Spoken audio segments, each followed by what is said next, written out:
Shalom tout le monde. Nous allons continuer dans Bereshit. Je pense que c'est encore ce qu'il y a de mieux à faire. Nous sommes au chapitre Kaf Bet, au verset Yud Aleph. On avait arrêté sur une question. Oui. La question, c'est le verset lui-même. Qu'est-ce qu'il va se passer? C'est ça, le chapitre Kaf Bet, au verset Yud Aleph. Vaikra elav malach Hashem min hashamayim. Et l'ange d'Hachem l'appela depuis le ciel. Vayomer, et il lui dit. Qu'est-ce qu'il lui dit au fait?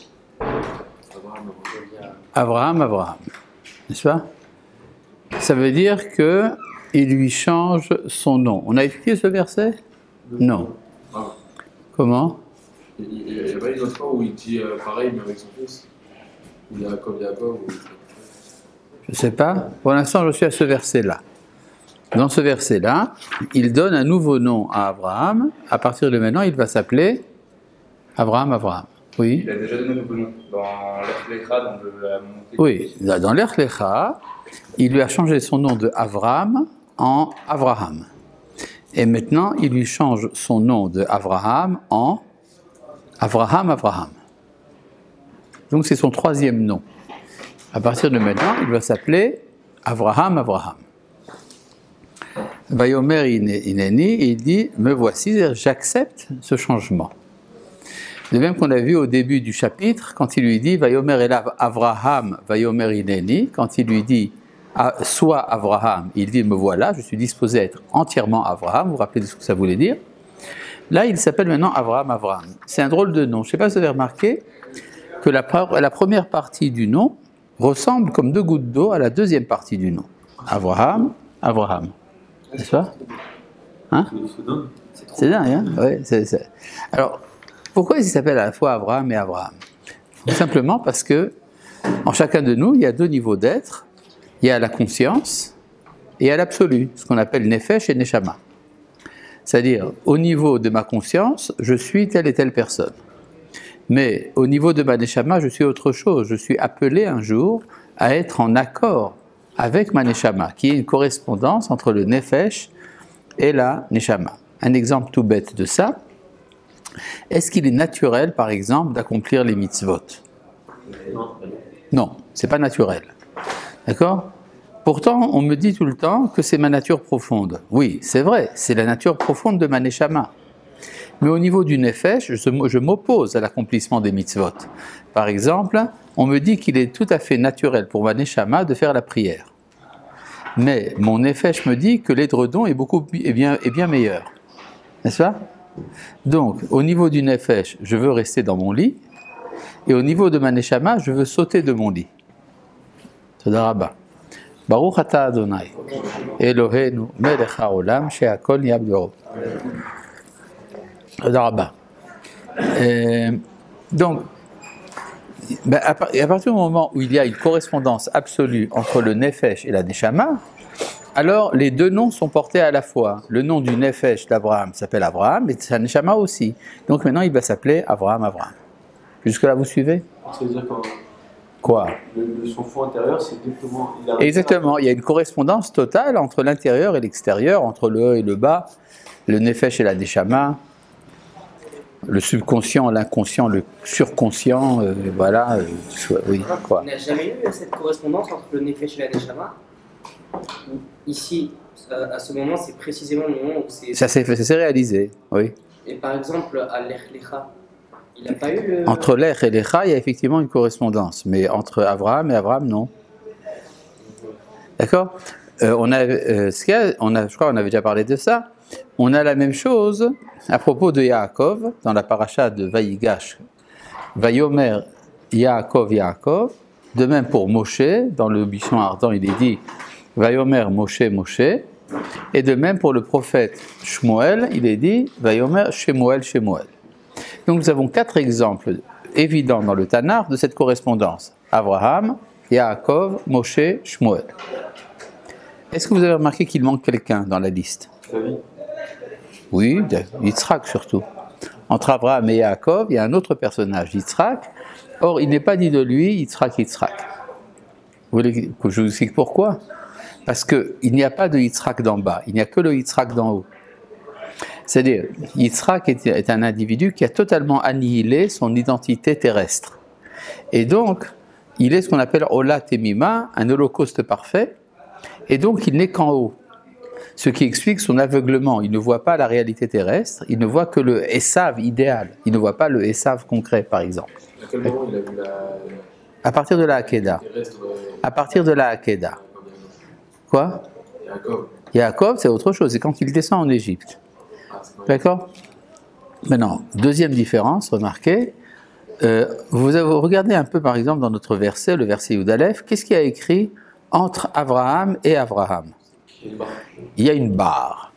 Cette barre est appelée par nos frères séfarades Pasek, par nos frères Ashkenaz Pesik, mais en tout cas elle signifie qu'il y a malgré tout, il y a une distinction entre Abraham et Abraham. Il en est de même entre Yaakov et Yaakov et entre Shemuel et Shemuel. Par contre, entre Moshe et Moshe, il n'y a pas cette barre. Et ben, le Zohar dit Moshe, lave pasik begavé. Il n'y a pas d'interruption en son sein. C'est-à-dire que chez Moshe, il y a un niveau supérieur de correspondance. Il est entièrement adéquat au Moshe d'en haut, ce qui n'est pas le cas pour Abraham, Yaakov et Shemuel, pour lesquels il y a encore une petite différence. Jusque-là, vous me suivez? Bon. Oui. Si, enfin, selon ce que vous avez dit, pourquoi est-ce qu'on l'appelle Abraham?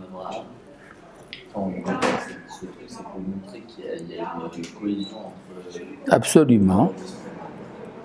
Maintenant, si on met la barre, ça ne fait pas cette cohésion. C'est-à-dire qu'elle n'est pas absolue. Elle est presque absolue. Pourquoi est-ce qu'on se... Pas totale. Elle est à 99%. D'accord, mais alors pourquoi est-ce que c'est dit maintenant? Dis-le peut-être après quand ça sera total. Ça veut dire... Non, mais ça n'a pas été total. C'est-à-dire, pendant ça, c'était le niveau le plus élevé auquel Abraham est arrivé, ainsi que Yaakov et Shmuel. D'accord? Abraham n'est pas mort. Si, Abraham est mort. Hein? Ça voudrait dire qu'après ça, Abraham il a stagné. Oui, exactement. Ouais. C'est un problème. Non, ce n'est pas un problème. Ça veut dire que l'évolution d'Abraham se fait par Moshe. C'est-à-dire, c'est à travers Moshe qu'Abraham s'achève. D'accord? D'ailleurs, on voit qu'il y a une correspondance entre l'identité d'Abraham et celle de Moshe.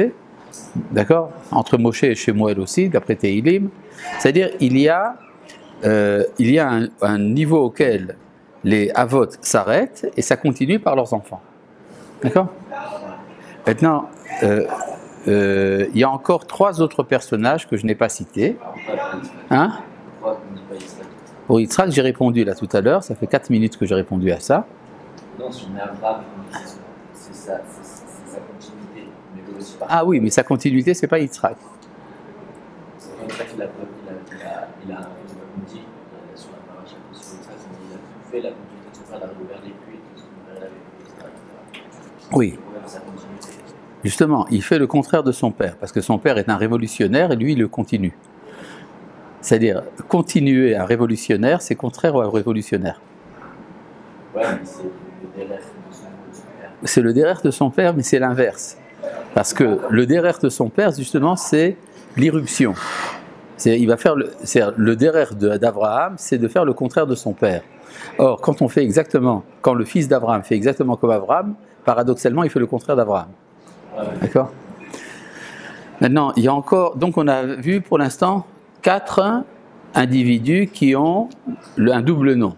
Abraham, Yaakov, Moshe, Shemuel. Il y en a encore 3 qui sont Noach, Shem et Terach. Oui, en effet, la Torah nous dit, au début de la paracha de Noach, Ele Toledot Noach, Noach, il sadique. De même pour Shem, Ve'ele Toledot Shem, Shem ben Me'at Shana.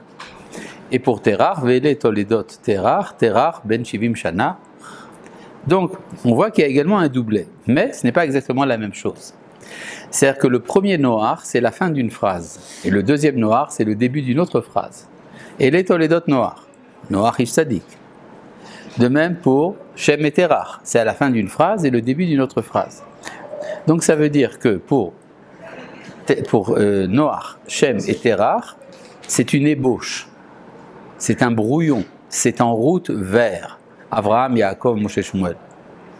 Il y a un pasek à Encore pire qu'un pasek. Il y a là-bas un Zakef Katon.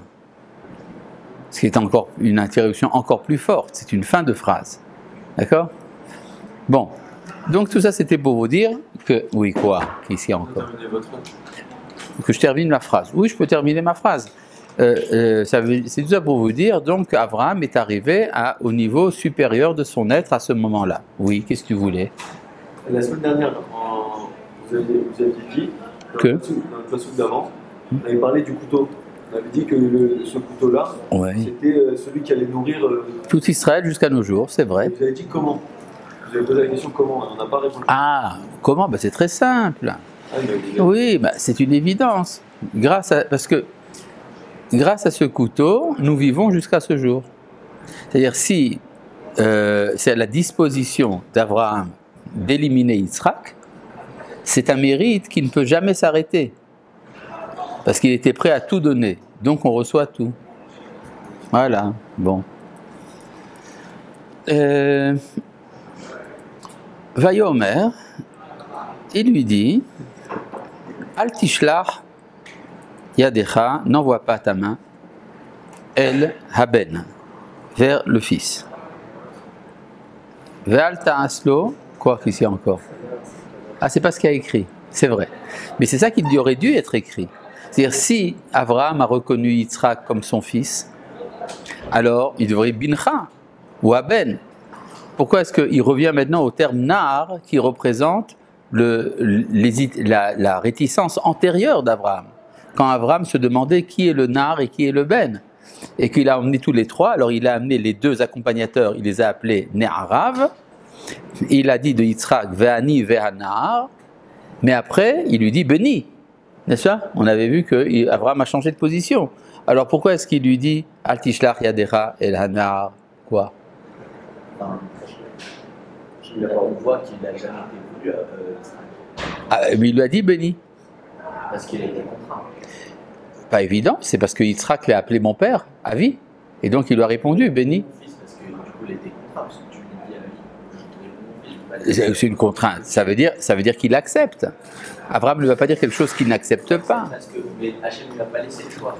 Il le dit à Hachem qu'il ne laisserait pas le choix. Quand il dit tu auras un fils Yitzhak, il a dit j'ai déjà. Oui, il a un fils, d'accord, mais est-ce que... oui, mais en tout cas, c'est à lui de choisir entre Yitzhak et Ishmaël. Et jusqu'à maintenant, il n'avait pas choisi. Je ne vois pas en ça une preuve qu'il le choisit plus que Ishmaël. Si, à partir du moment où il dit béni, parce que le problème, c'est quand Sarah dit béni Yitzhak, mon fils Yitzhak, et que pour Hagar, leur fils est appelé fils de la servante. C'est-à-dire qu'Abraham n'a pas vraiment de fils. Est-ce que c'est pas pour Shalom Bayit? C'est quoi Shalom Bayit?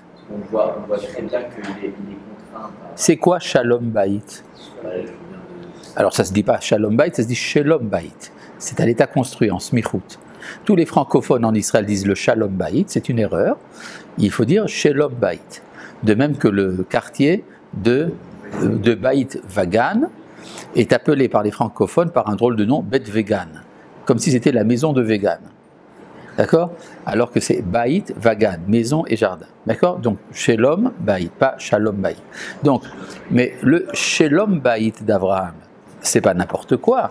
C'est pas une contrainte parce que dans le Shulchan Aruch on dit qu'il faut qu'il y ait la paix du foyer. Non, c'est pas ça du tout. C'est la vérification de son identité. C'est-à-dire, il est en train d'élaborer son identité en tant que père d'Yitzhak. En fait, ce que dit ici le verset Yudbet, et là je vais dire comment il faut le lire, Al tishlach yadecha el hanar, n'envoie pas ta main sur le nar, parce que si tu le tues, alors il n'est plus que nar, alors que tu l'as déjà reconnu comme béni. D'accord? Maintenant, la question est de savoir, Abraham, est-ce qu'il obéit à l'ange ou pas? il a égorgé Yitzhak ou pas? Il y en a qui disent que je crois que- Est-ce qu'il a égorgé Yitzhak? Non. Non, donc il a obéi à l'ange. D'accord? Maintenant, le problème, qui c'est qui lui a dit d'égorger Yitzhak? Et là, qui c'est qui l'arrête? Un ange, donc de niveau inférieur dans la hiérarchie. Alors pourquoi est-ce qu'il va écouter le délégué et qu'il n'écoute pas l'origine? Il y a un principe dans la halakha, d'ivrei arav et d'ivrei talmid, d'ivrei mishomim. Qui c'est qu'on écoute, le maître ou l'élève? Alors si le maître a dit égorge et que l'élève dit n'égorge pas, il ne faut pas l'écouter. Chaliar, c'est mieux après. Et alors justement, c'est ça mon problème. Pourquoi est-ce qu'il écoute le chaliar?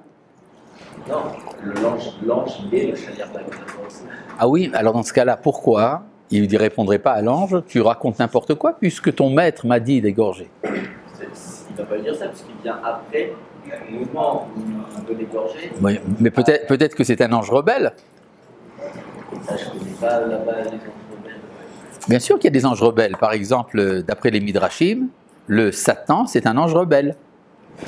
Et donc, et surtout qu'il y a des Midrashim qui nous disent que le Satan s'était déguisé en fleuve pour empêcher Abraham d'avancer, etc. Donc il y avait beaucoup, l'intervention du Satan dans cette histoire, elle intervient, elle est présente. Et là, l'ange lui dit non, il dit d'accord. Il faut simplement lire en hébreu.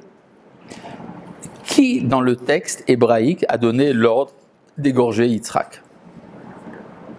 Regardez dans le premier verset. Hein? Ha Elohim, n'est-ce pas?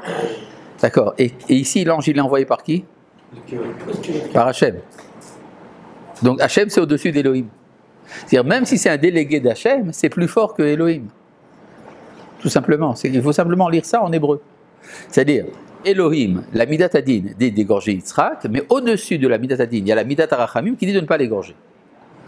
D'accord? C'est comme ça que les Hébreux, à l'époque des prophètes, lisaient le texte. La Midat Arachamim, elle est plus haute que la Midat Hadin. Exactement. Disons, elle va surmonter la Midat Hadin. C'est le principe de, oui, Yudke Vavke. C'est Hachem ou Elohim. C'est Hachem qui est les Elohim et ce n'est pas les Elohim qui sont Hachem.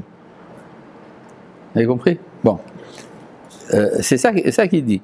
Donc, l'ange d'Hachem peut arrêter l'ordre de Elohim. C'est très clair.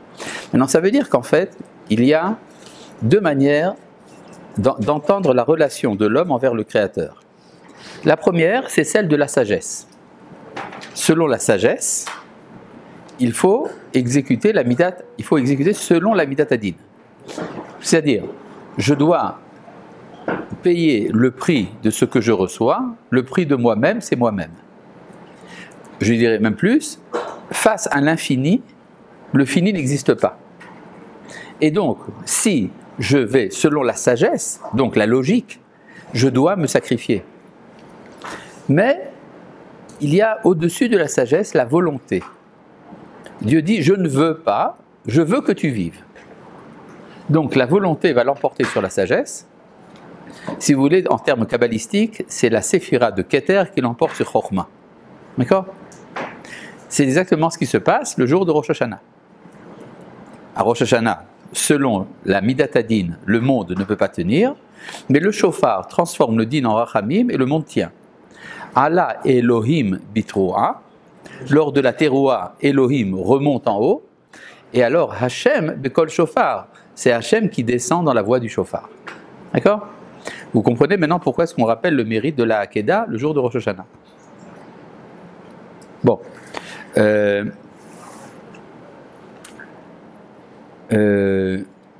Bon, on n'a pas encore tout compris, mais on commence à comprendre. Maintenant, je n'ai pas très bien compris la logique de la volonté. C'est pratiquement impossible de dire autre chose pareille. C'est-à-dire, la logique veut qu'on sacrifie Yitzhak, mais la volonté s'y oppose. C'est frustrant. Mettez-vous à la place d'Yitzhak. Et on te dit, au dernier moment, non, tu sais quoi? Tu descends de l'autel. C'est extrêmement vexant. C'est-à-dire, comment un bélier qui est une bête qui broute va mériter d'être sacrifié et pas moi? Vous comprenez l'absurde, hein? C'est terrible. Il faut comprendre pourquoi est-ce qu'on prive Yitzhak de cette madriga superbe qui est d'être sacrifice. Il faut comprendre ça. D'accord? Bon. Continuons le verset, on va bientôt comprendre. D'accord? Un peu de patience.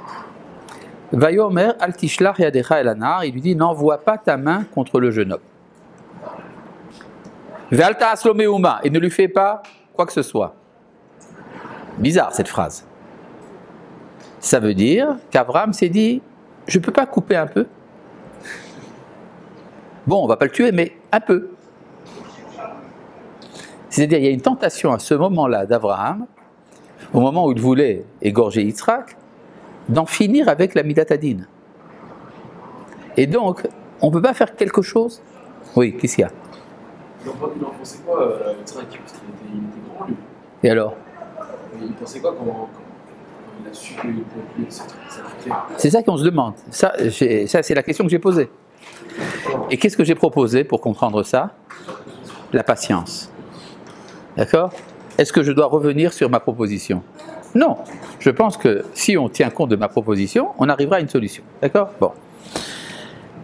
Jaltasuma, qui ata yadati, car maintenant, je sais, en tout cas, tout le monde sait, qui irait Elohim ata, que tu es craignant d'Elohim. D'accord? Et jusqu'à présent, qu'est-ce qu'il était? Il était Ohev Hashem. Il aimait Yudke Vavke. Mais il n'était pas passé justement par le fait d'accepter la Midat Hadin. Il irait Elohim. D'accord? Velo chasarta et bincha et yichidecha asher ahavta mimeni. N'est-ce pas? Hein? Qu'est-ce qu'il y a? Je reprends le verset. Velo chasarta, tu n'as pas privé, et bincha, ton fils, et yichidcha, ton unique, asher ahavta, que tu aimes, mimeni, de moi. Hein? Il n'y a pas écrit asher ahavta, c'est vrai. Mais pourquoi j'ai quand même inventé le asher ahavta? Parce que c'est ce qu'il y avait écrit en haut, quand il lui a dit de choisir Yitzhak. Mais si tu es prêt à le sacrifier, c'est que tu ne l'aimes pas autant. Hein?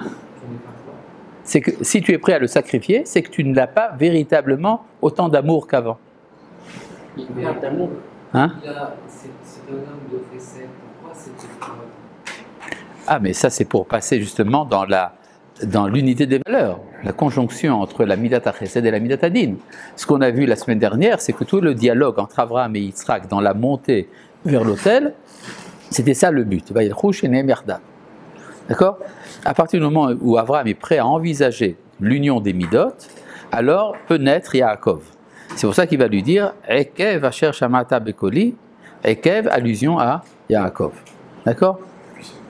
C'est-à-dire que l'identité d'Israël n'est pas Abraham, ni Yitzhak, mais Yaakov. Vaïssa Abraham et Enav. Abraham leva les yeux. Lever les yeux, c'est en quelle direction? Vers le haut, en tout cas. Bon. Qu'est-ce qu'il voit plus haut? Vaïar, et il vit. Et il est en train de prophétiser. Je ne sais pas. Veine Aïl. Et voilà un bélier. Donc le bélier était donc dans un endroit plus élevé. Ce qui veut dire que l'autel que Abraham a construit n'était pas au sommet de la montagne. D'accord? Donc sur le versant de la montagne. Et l'autel en question, traditionnellement, nous savons par la loi orale qu'il s'agit de l'emplacement de l'autel du Beth Amikdash. Dans le Beth Amikdash, l'autel n'était pas dans la partie la plus élevée. C'était où la partie la plus élevée? Les juges de Kodashim. Le Kodesh HaKodashim, le Saint des Saints. Quelle est la distance entre le Kodesh HaKodashim et l'autel? La même distance qu'avec le bélier. Exactement. C'est-à-dire 20 mètres. À peu près 20 mètres. 20 mètres, c'est pas énorme. Ça va de ce mur-là à ce mur-là. D'accord? À peu près. Peut-être un peu plus. D'accord? 20 mètres. Et Abraham, donc, va monter jusqu'à cet endroit. Il va revenir présenter le bélier sur l'autel. Cette trajectoire qui va de l'autel au Kodesh HaKodashim et du Kodesh HaKodashim à l'autel. Vous ne connaissez pas ça d'ailleurs? Le Kohen Gadol, à Kippour. C'est-à-dire, ce que fait Abraham, il est le premier à faire le trajet du Kohen Gadol. D'accord? Et il va faire exactement ce que fait le Kohen Gadol. Il va amener l'expiation d'Israël. Il y a un bouc à la place d'Israël. D'accord? Là, c'est un bélier. Et il voit donc un bélier, Ahar, par derrière.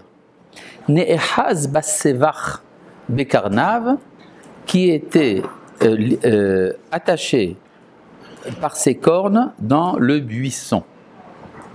C'est-à-dire, le bélier ne pouvait pas bouger. Abraham doit le dégager du buisson. C'est quoi cette histoire? Un buisson, c'est quoi? C'est un arbre. D'accord? Quel arbre y a-t-il dans le Kodesh HaKodashim? Etz HaChaim. C'est-à-dire, il entre dans le Gan Eden, il rencontre le Etz HaChaim, et de là, il va amener la vie à l'extérieur. C'est exactement ce que fait le Kohen Gadol. Il entre dans la source de la vie, dans le Kodesh HaKodashim, et il va en retirer la vie pour le monde entier. C'est pour ça que le jour de Kippour, ce qui est grand, c'est le moment où le Kohen Gadol sort du Kodesh HaKodashim, pas quand il y entre. D'accord? Donc, c'est ça qui se passe à ce moment-là. Vayelech Abraham. C'est quoi la type? Pourquoi on dit un bélier? Alors que le Kohen Gadol, il n'amenait pas un bélier, il amenait Un quoi? Vous avez dit c'est un bouc. Un bouc, oui. C'est quoi la différence? Alors, la différence, pourquoi est-ce que le Kohen Gadol il amène un bouc et pas un bélier? D'accord? Ah, oui. C'est le contraire. C'est ça la vraie question. S'il y a quelque chose à expier au niveau du clan d'Israël, c'est la vente de Yosef.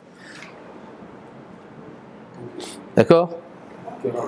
La vente de Yosef est un péché qu'il faut racheter. C'est ça ce que fait le bouc qui vient en tant que khatat, en tant que sacrifice expiatoire. Mais le haïl, le bélier en question, il est pour faire un holocauste, un hola. Donc c'est pas pour faire une expiation. Parce qu'il n'y a pas de péché chez Yitzhak. D'accord? C'est intéressant parce que pour les chrétiens, ils diront il y a le péché originel. Que dit la Torah? Il n'y a pas de péché, c'est un bélier. D'accord? Vayelech Abraham. Abraham alla, vayikach et ha'aïl. Et il a pris le bélier. Vaya'ale uleola tachat beno. Alors, qu'est-ce qu'il a fait avec le bélier? On va voir bientôt. Mais en tout cas, donc il y a ce mouvement-là. Et Abraham amène le bélier. Vaya'ale uleola. Il l'a amené en sacrifice. Tachat beno. Que veut dire le mot tachat beno? En dessous de son fils. Ça veut dire à la place de son fils, mais en dessous de son fils.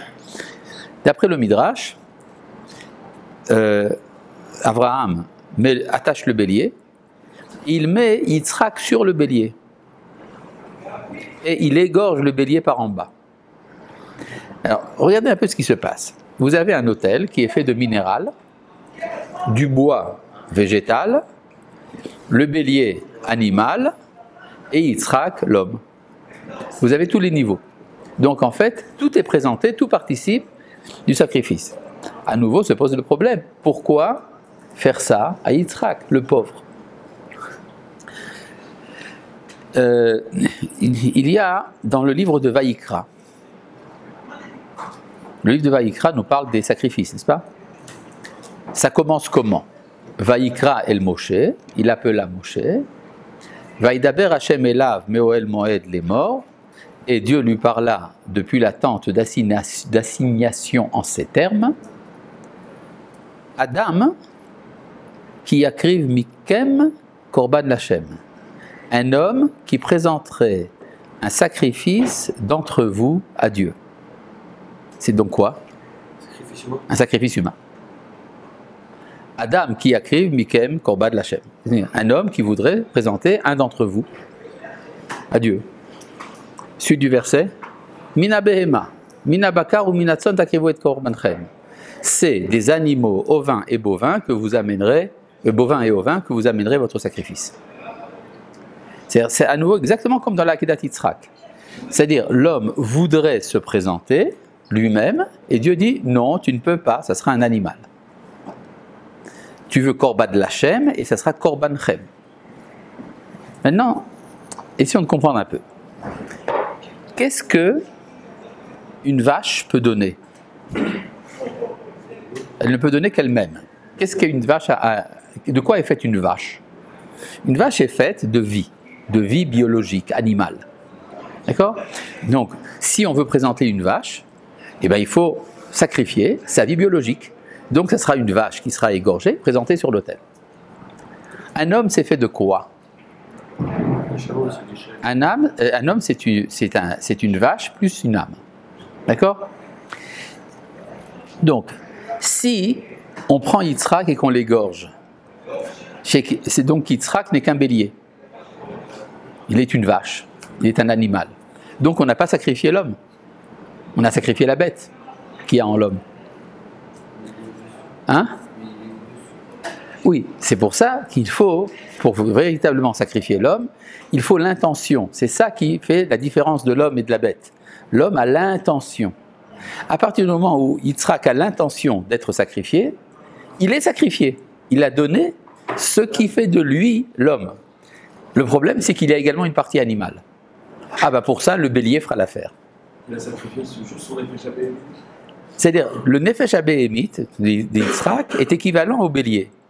Donc, si Yitzhak a donné déjà son intention, sa neshama si tu veux, eh bien, ce qui reste à faire, c'est compléter par l'animal. D'accord? Donc, c'est vraiment Yitzhak qui a été sacrifié, mais pas sa partie animale. Sa partie animale a été remplacée par un autre animal. D'accord? Oui, bien sûr. C'est pour ça qu'il n'y a pas d'Yitzhak, parce qu'il est totalement Ola. Oui. Donc, Yitzhak, à partir de maintenant, n'a plus de Neshama. Enfin, sa Neshama était sacrifiée. Disons, non, au contraire, il n'a que de la Neshama. Il est collé en haut. Si sa Neshama, justement, elle a été sacrifiée, Oui. c'est-à-dire qu'elle n'est plus dans ce monde. Elle n'est plus dans ce monde. Donc Yitzhak n'est plus dans ce monde. Il n'est pas vraiment dans ce monde. Il y a un midrash d'ailleurs qui dit que au moment de la Hakeda, l'âme d'Yitzhak s'est envolée et il est resté là-bas pendant 2 ans et demi. Il a fait une visite au Gan Eden et après il est revenu.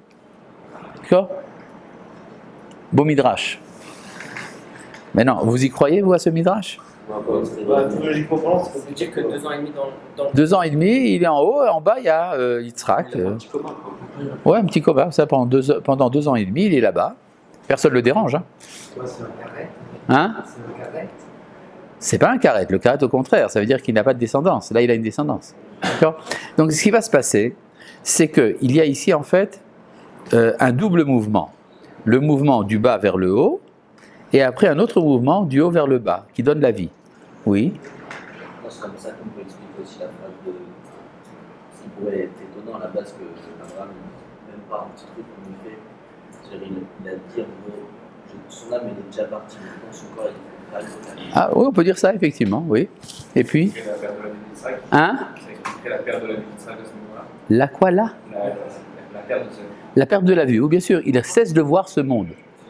D'accord? Il y a un midrash qui dit que les anges ont pleuré à ce moment-là et que leurs larmes sont tombées dans les yeux d'Yitzhak. Vraiment, il ne savait pas bien viser. En tout cas, donc ça est tombé dans les yeux, c'est comme ça qu'il a perdu la vue dans sa vieillesse. D'accord? Mais c'est ça que ça veut dire. Bon, donc ça veut dire qu'en fait, on comprend beaucoup de choses dans la Torah maintenant. Par exemple, la Torah dit, j'ai donné devant toi la vie et la mort, et qu'est-ce que tu choisirais naturellement? La mort. C'est-à-dire, un homme conscient de qu'est-ce que c'est que l'homme voudrait donc mourir. Il voudrait que son âme revienne en haut. Et le chidouche de la Torah, c'est Uvacharta Bachaim, et tu choisiras la vie. C'est-à-dire, le chidouche, c'est qu'on peut entrer en dialogue avec le Créateur dans la vie terrestre. Maintenant, vous comprenez maintenant le verset dans Vaetranan? Bien sûr, lors de la révélation du Sinaï, les anciens viennent voir Moshe et lui disent Anu Hashem Elono et Kevodo vet Godlo, Dieu nous a montré sa gloire et sa grandeur. Vet Kolo Shamanu Mitoch Haesh, nous avons entendu sa voix du sein du feu. Hayom Azerainu, ce jour-là, nous avons donc compris qui est d'Aber Elohim et Adam Vachai, que Dieu peut parler avec l'homme et qu'il reste vivant. Ve'ata Lama Namut, et donc maintenant, pourquoi mourir? C'est-à-dire, jusqu'à présent, nous pensions que c'était bon de mourir. Mais maintenant, nous avons compris que la vie est possible sur Terre. Donc, nous ne voulons pas mourir. Oui. Hein? Ah oui, où ça? Ah oui, mais c'est des individus, ça. Oui, mais ça, des individus pouvaient le dire. mais on ne pouvait pas comprendre au niveau collectif ce que ça voulait dire.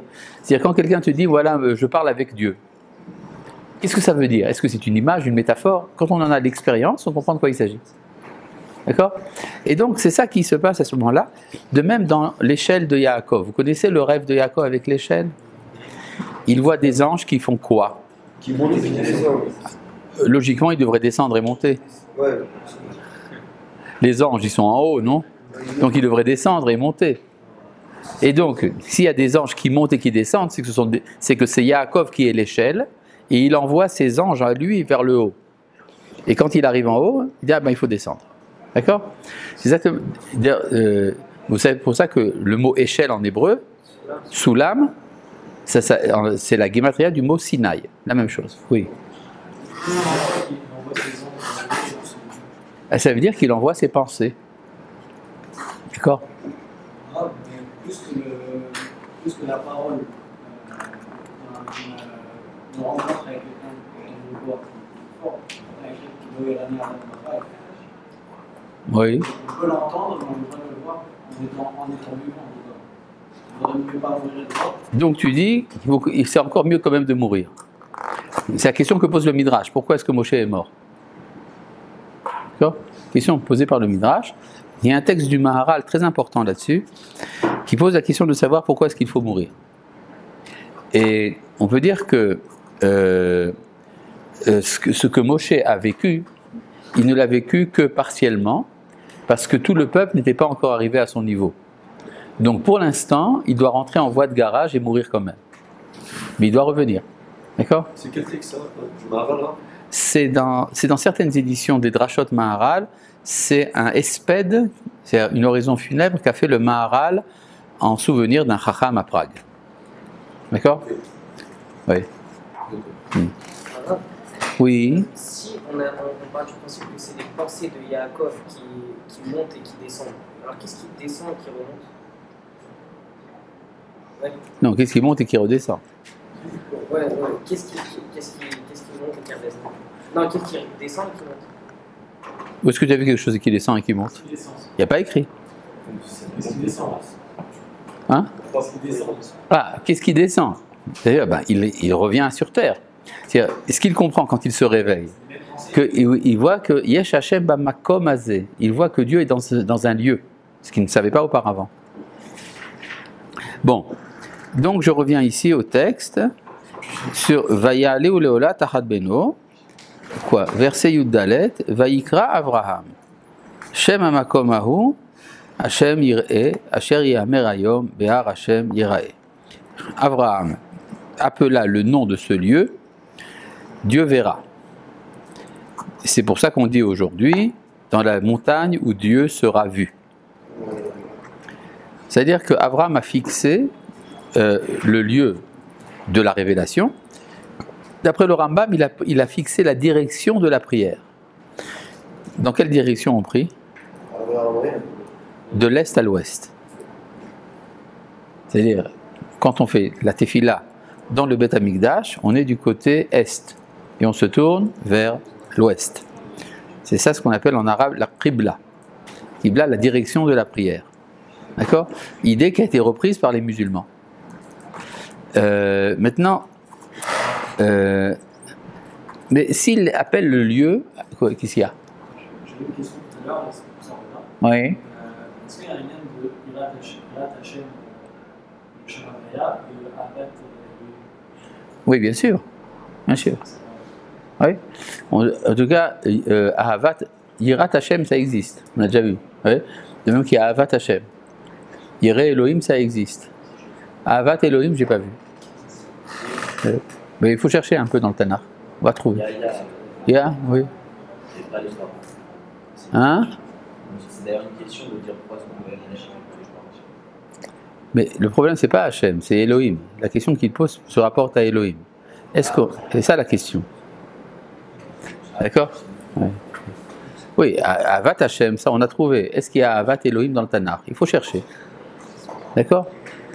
Bon, en tout cas, quand Abraham donne ce nom, ça veut dire qu'il reconnaît que l'expérience qu'il a eue dans ce lieu, c'est sa manière à lui maintenant de connaître Dieu. C'est-à-dire qu'il accepte l'unité des valeurs. Vaïkra malach Hashem el Avraham. Et c'est alors que l'ange d'Hachem appelle Avraham Shenit, une deuxième fois, Minashamaim du ciel.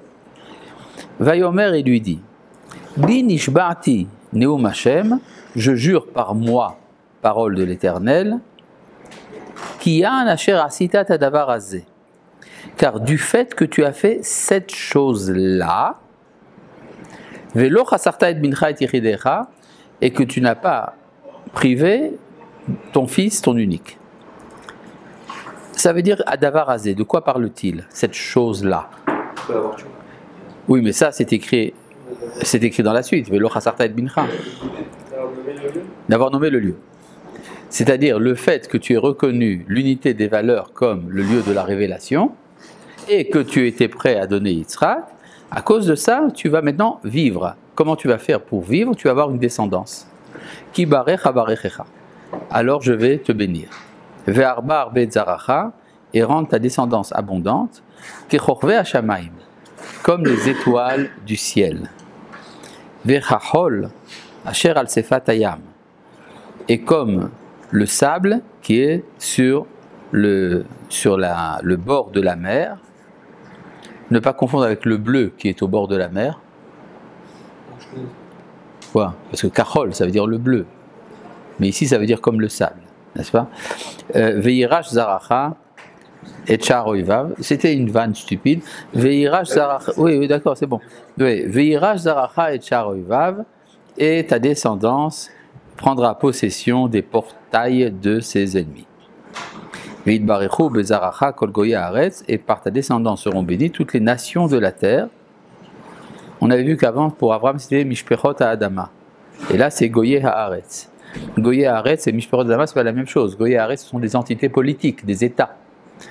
Tandis, ça, c'est la spécificité de Yitzhak, qui s'y connaît en puissance politique. Par contre, chez Abraham, c'est Mishpechot Adama, les familles de la terre. C'est la fraternité universelle. Ekev, du fait que. Or, le mot Ekev, du fait que, est un mot rare, qui est employé ici pour faire allusion à Yaakov, Asher Shamata Bekoli, du fait que tu as entendu ma voix. Vayashov Avraham ene Arav, et alors Avraham revint vers ses accompagnateurs. Il est revenu tout seul, et Yitzhak, voilà, il restait là-bas. Vayakumu, ils se levèrent. Alors maintenant, quel est le moment le plus fort de la Hakeda? C'est le dernier verset. Abraham est capable, après tout ça, de revenir à ses accompagnateurs. C'est-à-dire, après une ascension spirituelle de ce genre, on ne reviendrait pas. Et le chidouche, c'est qu'il revient. C'est un talon, oui. Ekev, ça veut dire un talon. Vayakum, ils se levèrent vers Yardav et le Beersheba, et ils allèrent ensemble à Beersheba. Vayeshev Avraham Beersheba, et Avraham résida à Beersheba. Vous vous rappelez lors de comme Hakeda d'Ishmaël, qu'est-ce qui se passe juste après le danger de mort d'Ishmaël? Sa mère trouve de l'eau, donne à boire, et qu'est-ce qu'elle fait? Elle le marie. Elle le marie, n'est-ce pas? Vatikar lo imo, Nisha Meretz Misraim, sa mère prit pour lui une femme du pays d'Égypte. Donc, si, après le danger de mort, il y a la bénédiction de la descendance, qu'est-ce qui doit se passer après la Hakeda? Là, il doit vraiment bénir par les fils. Il doit marier Yitzhak. D'accord? C'est la conséquence directe de la Hakeda. C'est-à-dire que le maftir que nous voyons ici est une conséquence directe de la Hakeda. Et alors là, nous allons avoir des surprises. Vayi achare adevarim aele. Quoi, qu'est-ce qu'il y a? On doit prendre ça comme une sorte de clal. Ça connaît Traïm, tout ça, et quand on a fait sortir de sa D'une certaine manière, oui. de se marier. Se marier, c'est la vie. Donc, est-ce que, par exemple, s'il y a un événement aussi on risque autant de mourir que de la Hakeda? C'est donc il faut se marier. Oui, mais disons comme ça, on peut se marier même sans risquer de mourir. Ouais. Bien qu'il y a une expression dans la culture occidentale, c'est enterrer sa vie de garçon. Vous connaissez ça? Bon, c'est-à-dire cette idée, comme si pour se marier, c'était qu'on passait à une autre vie. D'ailleurs, on dit, certains disent que le vrai problème, c'est pas savoir s'il y a une vie après la mort, mais est-ce qu'il y a une vie après le mariage? Mais vous rigolez, mais il y a dans l'inconscient, disons dans l'imaginaire des célibataires, il y a beaucoup de ça. D'abord, laisse-moi vivre et après je me marierai. D'accord? Ou bien dans le langage populaire israélien, Ani met alaïr, je meurs de toi. Ou dans le Shir HaShirim aussi, Aza kamavet ahava, l'amour est aussi fort que la mort. D'accord? Ça veut dire qu'il y aurait cette idée que dans l'amour, il y a une mort de l'être précédent. D'accord? Il y a ça un peu de... Alors qu'en vérité, c'est le moment de commencer à vivre. C'est-à-dire, ce que les célibataires ne savent pas, c'est que la vie commence après le mariage. C'est la mort de la solitude. Exactement. Or, la solitude, c'est la mort. Bon. Oui. Quoi? Pour dire quoi? Ah oui, bien sûr. Il y a ne serait-ce que dans le livre de Kohelet, Ur-e Chaim, Ima Isha Asher Ahavta. Vois la vie avec la femme que tu aimes. D'accord? Oui. Je l'ai traduit tout à l'heure. Oui. Je rendrai abondant. Hein? Oui? C'est une première personne du singulier. Arbe. Arba, c'est le radical et arbe, c'est le verbe. C'est de l'hébreu. Hein. Ouais, bon. Ça rappelle les sauterelles. Les sauterelles, oui. Les sauterelles s'appellent arbé parce qu'elles sont abondantes. Il y en a arbé, justement. D'accord? Le maftir, on rentre dans le maftir. Ouais. Il nous presse, ce jeune homme. Bon. Non. Vayi achare adevarim maele, et ce fut après ces choses-là, c'est-à-dire en conséquence de ces choses-là. Vayugad le Abraham les morts. On raconta à Abraham ainsi. Iné, voilà. Yalda Milka Gamhi banim le Nachor achicha. Milka aussi a enfanté des fils pour Nachor ton frère. Qui c'est Milka? C'est un suchar, c'est vrai. C'est également le nom d'une des filles de Sélophrade. Mais en vérité, c'est n'importe quoi ce que tu dis. Milka, ici, elle nous est connue par la fin de la paracha de Noach. Quand il est dit de Haran qu'il est le père de Milka. N'est-ce pas? Et Milka est également la femme de Nachor. Donc, elle est la sœur de Sarah, si on va selon les Midrashim qui disent que Sarah, c'est également Yiska, la fille de Haran. Donc, en fait, ce qui se passe dans une des deux branches de la famille, Abraham épouse sa nièce dont il a un enfant dans sa vieillesse. La même chose se passe chez Nachor, il épouse sa nièce, il a des enfants dans sa vieillesse. Gamhi, elle aussi comme Sarah. Pour ça que ça veut dire que le miracle s'est fait doublement. Pour ça qu'on avait vu, d'après les versets plus haut, que beaucoup de femmes stériles ont été fécondées en même temps que Sarah. D'accord? Donc ça veut dire que pendant que chez Sarah il se passe le miracle, il y a quelque chose d'universel. C'est-à-dire la naissance d'Yitzhak a une portée universelle, et donc la conséquence directe, c'est dans la famille d'Abraham. Donc Milka aussi a des enfants. Oui. Cette universalité, elle vient de Abraham ou de Yitzhak? Est-ce qu'elle vient d'Abraham ou de Yitzhak? Ou de Sarah? Je ne sais pas. Bon, donc, Vayugad le Abraham les morts, il est Yalda Milka Gami Banim Lechor Achira. Et alors, on va voir ce qui se passe. Oui. Justement, par rapport à ce qui va se passer, il me semble qu'il y a un clair quand il y a écrit Vaïdi que c'est quelque chose de négatif qui va arriver. Oui, c'est vrai. Ouais. Il y a du négatif. Le négatif, c'est la rivalité entre la lignée de Nachor et celle d'Abraham. Alors, maintenant, qui c'est qui va naître? Et Outz Bechoro vet Bouz Achiv. Outz, son premier-né, et Bouz, son frère, vet Kemuel Avi Aram, et Kemuel, père d'Aram. Vet Kesed vet Chazo, ainsi que Kesed et Chazo. Vet Pildash vet Yidlaf. Pildash et Yidlaf, ce sont des très beaux noms, recommandés si vous cherchez un nom pour vos enfants. Alors, Pildash ou Yidlaf ou Bouz, ça peut être intéressant. Vet Betouel, ainsi que Betouel. Ça fait combien?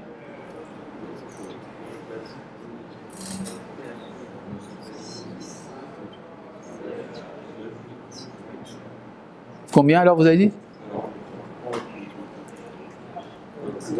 Vous êtes stressé, donc vous comptez mal. Quoi? Hein? Traduction de leur nom? Bon, je sais pas. Quoi? Non, on pourrait, mais on veut avancer quoi? Il y en a 8, d'accord? J'ai une preuve supplémentaire, c'est dans le verset d'après. Uvtuel Yalad et Rivka, et Bituel a enfanté Rivka. Shemona Ele Yalda Milka le Nachor Achi Avraham. Ces 8 là ont été enfantés par Milka, à Nachor, frère d'Avraham. Donc, vous avez une preuve également qu'ils étaient 8, parce que le verset dit 8. Problème, est-ce que le verset ne sait pas que nous savons compter? Nous savons compter. Ah, tu dis parce que c'est des drôles de noms. Ouais. En plus, si on remarque bien, il y a des titres à chaque fois. Par exemple, il y a Bechoro, il y a Oui. Arib, il y a Avi Ara. Oui, bien sûr. D'accord. Mais en tout cas, en principe, je pense que je saurais compter même sans ça. C'est probablement que le verset veut qu'on fasse attention au fait qu'il y en a 8. Continuons. Ufi Laksho Ushma Reuma, et de sa concubine, dont le nom était Reuma, Vateled Gamhi, elle enfanta aussi. Alors là, vous avez des noms superbes. Et Tevar, Vet Gaham, Vet Tahash, Vet Maacha. Qui c'est qui enfante ça? Je ne sais pas qui a écrit dans le verset. Gilgal. Ufi Laksho Ushma Reuma, ce qui veut dire sa concubine dont le nom était Reuma. La concubine de qui? Bah de Nachor. De Nachor. D'accord? Mais non. Tevar, Gaham, Tahash, Maacha, ça fait combien? 4. Et on avait vu auparavant de la principale 8. Donc 8 et 4, 12. Et il y a à part ça une fille dans le cours qui est mentionnée, Rivka. D'accord? C'est vrai qu'elle est la petite fille, mais Rachid nous dit tout ça a été écrit pour elle. Qu'est-ce qu'on a besoin que tout ça soit écrit pour elle? Il suffirait de dire qu'il y a Rivka, puisque de toute façon, c'est pour marier Yitzhak. Donc il suffirait de dire chez Nachor, il y a une fille qui s'appelle Rivka, elle attend d'être mariée. D'accord? Mais Bruxelles, on nous dit non, il y a 12 garçons, une fille, et ces 12 garçons, il y en a 8 qui sont de femmes légitimes et 4 qui sont de concubines. Ça vous dit quelque chose? Comme les 12 tribus. Il y en a 8 des principales et 4 des concubines. Oui. Il y a une fille Dina. Oui. Hein? Lavan n'est pas mentionné. C'est le fils de Bethuel. Pourquoi il n'est pas mentionné? C'est pas Hein? C'est le frère de Rivka. Oui. Et alors? Hein? Ce que je veux dire, c'est que là, j'ai l'impression que tous les frères de Rivka sont ici. Il n'y a pas de frère de Rivka, ce sont ses oncles. Ses oncles, ok, d'accord. D'accord? D'accord, oui. Je reprends ce qu'il a dit de Moser. Il est où le mal dans tout ça? Il n'y a pas de mal. Non, mais il est où le Vaillei dans tout ça? Ah, le Vaillei, c'est la rivalité entre la lignée de Nachor et celle d'Abraham. Mais on va tout de suite comprendre de quoi il s'agit. Vous avez vu qu'il y a ici donc 12 garçons et une fille, n'est-ce pas? Bon. Vous pouvez garder la page, mais regardez une petite seconde dans la paracha de Noach, dans le chapitre Yud. Chapitre Yud, au verset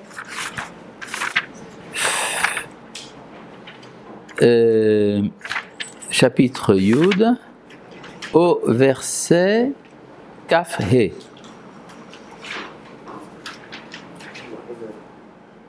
Oula Ever Yulad Shenebanim. Ever a eu 2 fils.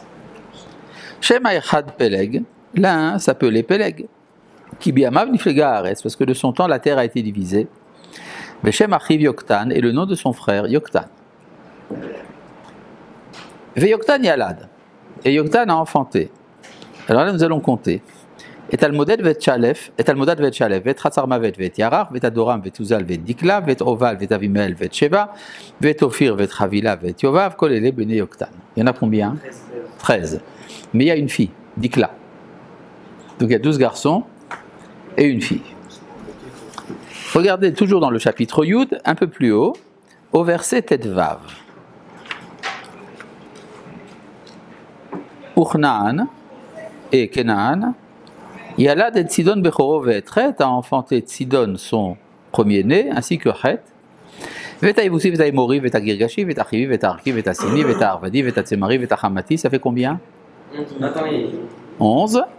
Ve'achar nafotsu mishpechot ha-Kenaani, et après se sont esséminées les familles du Canaani, ce qui fait donc une 12e peuplade. Donc ça fait 12 peuplades qui sont les descendants de Canaan. D'accord? Maintenant, regardez dans le chapitre Kaf Dalet. Non, pardon, dans le chapitre Kaf He.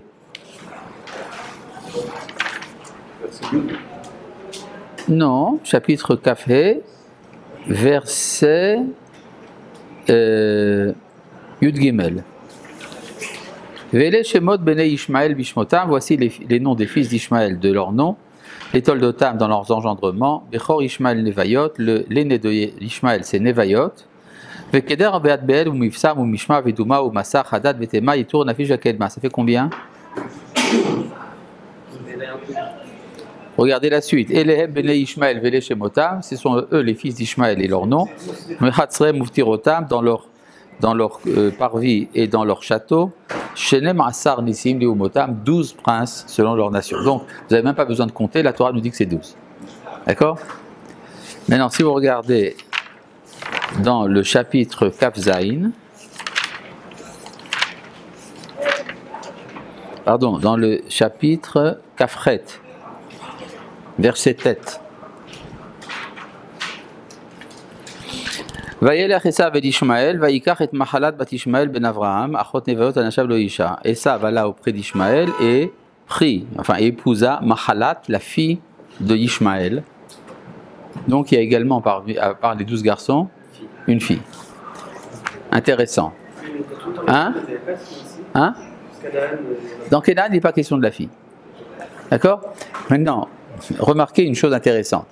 Dans les descendants de Ham, Canaan est celui qui est écarté. Et il a 12 garçons. Parmi les descendants de Shem, dans la famille de Hever, celui qui est écarté, c'est Yoktan. Il a 12 garçons et une fille. Et puis, dans la famille d'Abraham, c'est Ishmaël qui est écarté. Il a 12 garçons et une fille. Dans la famille de Nahor, dans la famille de Terah, c'est Nahor qui est écarté. Il a 12 garçons et une fille. Et Yitzhak, il a 2 garçons, Esav et Yaakov. Et de Yaakov, il a 12 garçons et une fille. Yaakov, il est écarté. C'est ça que ça semble vouloir dire. Gros problème. Nous allons devoir régler ça la prochaine fois.